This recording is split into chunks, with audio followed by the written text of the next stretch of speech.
e a neve caía e estava começando a escurecer. Era a noite do último dia do ano. A menina descalça e sem agasalho andava pelas ruas no frio e no escuro.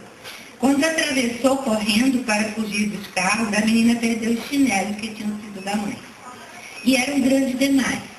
Um ela não achou mais, e o outro um garoto levou, dizendo que ia usar como berço quando tivesse um filho. A menina estava com os pés roxos, mas ela tinha um pacotinho de fósforo no avental velho. Bom, então eu pensei assim, para ilustrar a menina na solidão toda, no desamparo, atravessando os carros para fugir, no meio do desespero e do pânico, os carros e ela fugindo. Ela fugindo de um pai também que ia maltratar, de uma missão que ela tinha, que era vender os fósforos e que ela não tinha vendido nenhum. E ela não contava com ninguém. Outra coisa que me chamou a atenção também é que ela perde chinelos. Os chinelos eram da mãe.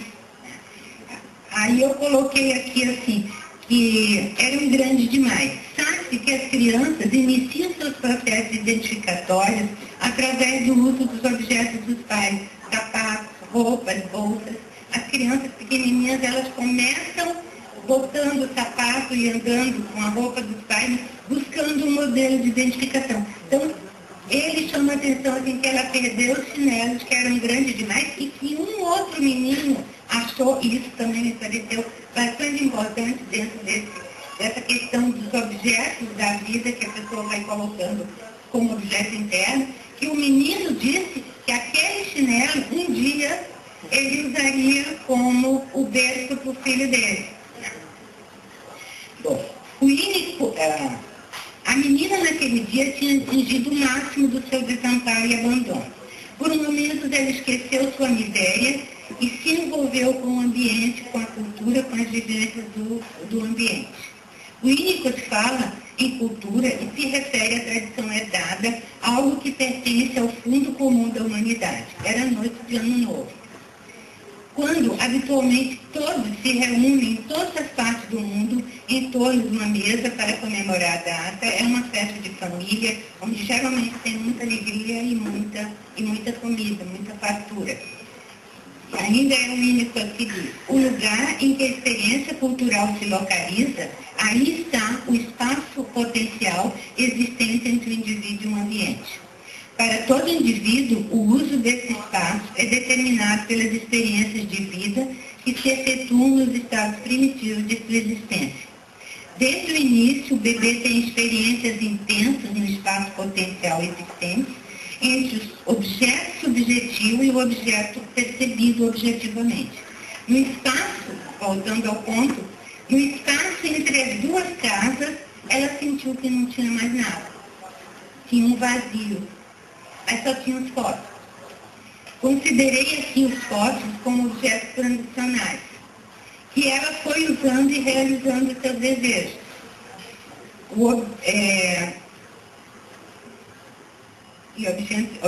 Aparecendo e usando e realizando desejos.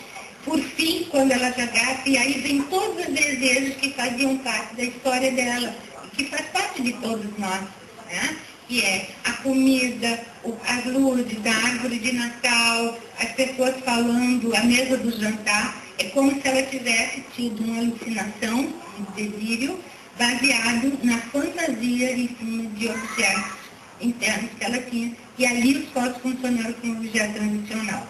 Bom, considerei então, aí aparece a avó, a única pessoa que, no segundo ponto, a única pessoa que realmente gostara dela. Quer dizer, quando ela usou e aí, por fim, ela foi atrás do único objeto que poderia salvá-la, e ela fala com a avó, e é incrível o desespero dela usar todos os fósforos para manter a presença da avó ali com ela, porque ela sabia que quando o fósforo apagasse, a avó iria embora. Né? Outra coisa interessante que, então, considerei aqui o espaço entre as duas casas, onde ela pôde processar toda essa fantasia. Né? Considerei, neste trecho, o conto parece mostrar o limite entre o real e a fantasia, a onipotência e o fracasso dela. Quando ela diz, eu sei que quando apagar o fósforo, você já não estará mais aqui. Bom, outra coisa interessante é o ensinamento, que são outras coisas importantes que a gente tem dentro da gente, que são, ela diz assim, me lembrou da avó quando caiu uma estrela, e ela disse, a avó dizia que quando caiu uma estrela, uma alma tinha subido para o céu. Poderíamos pensar, então, duas saídas para esse desfecho da história. Uma seria uma saída mágica e a outra um encontro com a morte, já que não lhe restava mais nada, só desamparo e falta de continentes verdadeiros para que pudessem cuidar. Bom, aqui nessa versão tem dois outros finais. De manhãzinha, as pessoas viram no canto, entre duas casas, uma menina corada e sorrindo, estava morta. Tinha morrido de frio na última noite do ano. Nas mãos, uma caixa de fósforo queimada. Ela tentou se esquentar, coitadinha, ninguém podia adivinhar tudo o que ela tinha visto, o brilho, a avó e as alegrias de um ano novo. Então, a gente poderia pensar em dois finais, né? Mesmo que alguém tenha terminado aqui, eu pensei assim, que a gente pode ter um final, que seria, que aliás é muito atual, a gente se depara toda a vida com isso, né? Com a miséria, com a pobreza, com as crianças abandonadas, com o frio, quantas pessoas morrem nas noites de inverno. Né? Então, isso nos coloca frente a um caos, um desespero, e a gente fica meio pensando, sem fazer o quê? Fazer o quê diante de tudo isso? É uma realidade. Morreu mesmo, não tinha outra coisa que acontecer. Mas também podemos pensar que se a gente cuidar das crianças e houver objetos bons, tiver havido todo esse cuidado inicial com as crianças no início da vida, que eles poderão, as crianças terão recursos com os quais elas poderão seguir a vida e buscar esses recursos nos momentos de maior desespero. Então, eu achei que esse outro lado podia nos conduzir à questão da educação e da prevenção, né? Da prevenção da infância, sobretudo, e das crianças abusadas, porque tem tudo isso, ela inclusive é uma criança abusada. Bom, e aí eu pensei que em 1971 o Winnicott faz referência aos casos clínicos com os aspectos negativos das relações. Ele supõe que em determinado momento do desenvolvimento humano, casos graves de consultório, a mãe está psiquicamente morta. Não importando se a morte é real ou imaginária.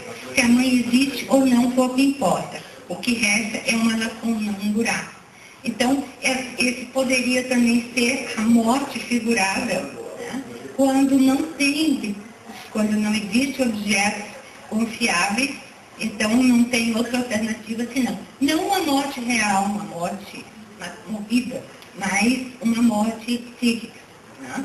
E que hoje, felizmente, até graças ao Winnicott, muitos, e principalmente o Green com a nova teoria, mas a teoria teratrófica, e a gente pode pensar em encontrar uma saída para essa morte psíquica através de técnicas especiais com esse tipo de paciente.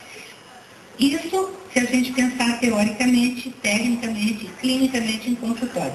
E se a gente pensar em comunidade, se a gente pensar com a nossa responsabilidade social, a gente pode também fazer essa prevenção no começo, né? Na vida inicial, nas creches, nos maternais.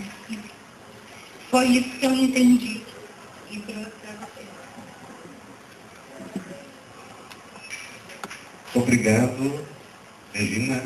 Obrigado, Marlene, pelas exposições que suscitam